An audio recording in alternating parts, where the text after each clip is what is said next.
Hello, Informed Crows. I'm John from the Haunt Informer, and today I'm going to tell you about mobile silicone masks from Savage Silicone.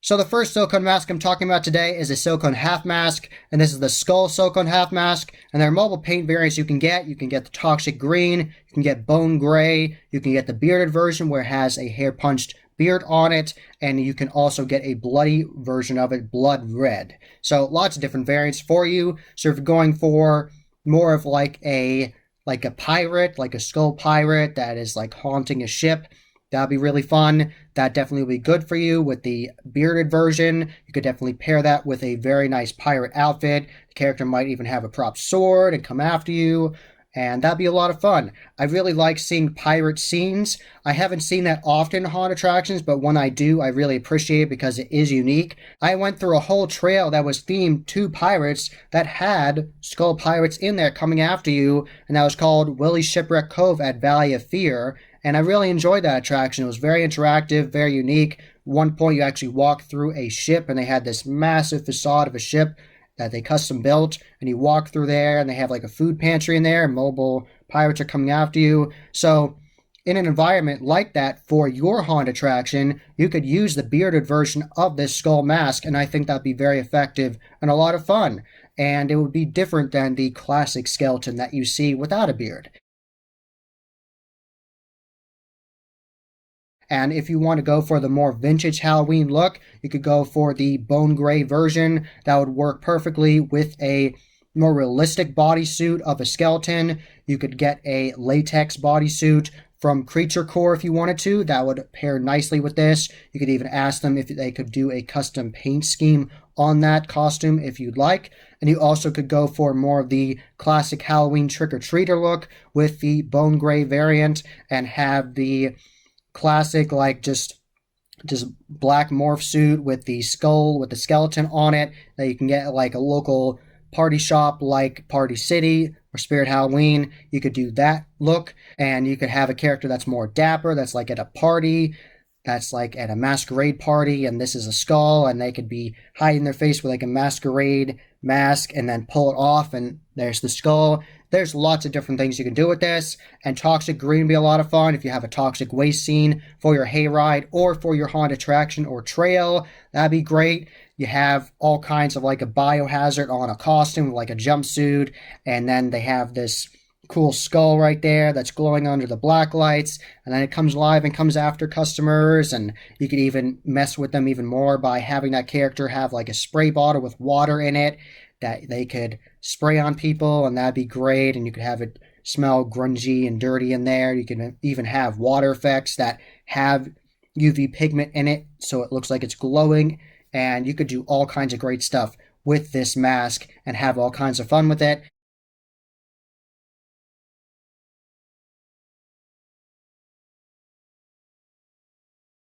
And of course, the blood red variant you definitely could use in a slaughterhouse area or a torture chamber. Those are obviously the go-tos, or this could be a character that actually rips off their face. So you could get a silicone mask of just a face, and you can have the illusion of that's a severed face, and then they rip it off, and then they have the reveal of this skull mask. So you could do that if you wanted to. That'd be fun, and that would be definitely very interactive and mess with your guests and be a gross out scare for sure. Or this blood red variant could be a character that is hiding within a scene and is doing the statue scare where they're like hiding by like a bone pile and you don't know if they're real or not, and all of a sudden they appear at you. So there's all kinds of different scare techniques you could do with this mask, and I just love knowing all these different options of it because the sky's the limit with silicone masks or any mask in general. There are just so many ideas that you can do with these masks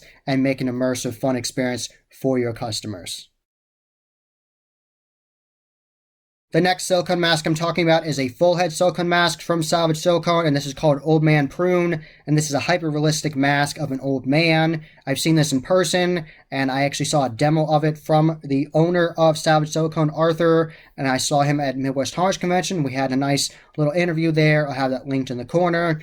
and he did a demo of this mask, and it is very realistic. It has really good quality lip cupping. It does look very realistic. You definitely could use this for a creepy old man character in your haunt attraction. He could actually be like the owner of a manor or haunt, and he could be one that tells you the monologue, or he presses a foot pedal and it activates a soundtrack and the actor will mime it, so they save their voice for the night. You could do all kinds of great stuff with this. This could be the person that has his own like creepy collection of all these different like news articles, and you could go into a grungy room where it looks like he's collected different news articles from like different newspapers over the years, and he could be like worrying about different conspiracy theories, and just the whole room looks like a hoarder's room, and he could be watching a TV and sitting in this room and act like he's fully engrossed in that. And he comes alive and he's like, "Why are you in my room?" He's like, "Do you remember when this accident happened on this day in 1970? And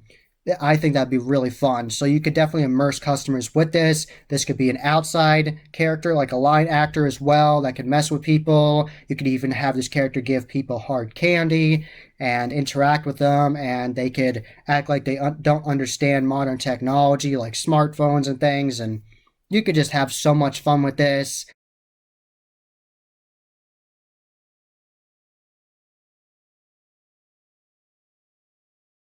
You could have a younger character, like a 21-year-old, wearing this mask and totally be into it and have the old man voice, and but he could be very creepy and could run after people, so people could not expect him being limber like that, and then they get scared or creeped out by him, and then he could chase them. This could be a slider character, where at first it gives the illusion of an old man. He might be acting slow and might even have a little like stroller he's walking with or a cane, and then he completely ditches that and like throws to the ground and then sparks after people with sparking gloves. You could do all kinds of great things with these masks. There are so many different options with this silicone mask, and I highly recommend checking out Savage Silicone. They have all kinds of great products. Not only do they sell silicone masks, they also sell some silicone props, and you can do custom paint schemes. And this is just scratching the surface of their catalog of masks. Lots of hyper-realistic masks and more fancy style ones. And you can get custom commissioned masks as well, completely from scratch. And you can do all that great stuff with Savage Silicone, so definitely check them out. That was the Haunt Informer. Hope you enjoyed. Subscribe and hit that bell icon so you get a notification every single time I put up a new video. Give this video a thumbs up and share with your friends. And I'm on social media. I'm on Instagram, Facebook, and Twitter. You can find all those links below. And tell me about your experience with Savage Silicone, and do you have any masks from Savage Silicone? And as always, happy hauntings.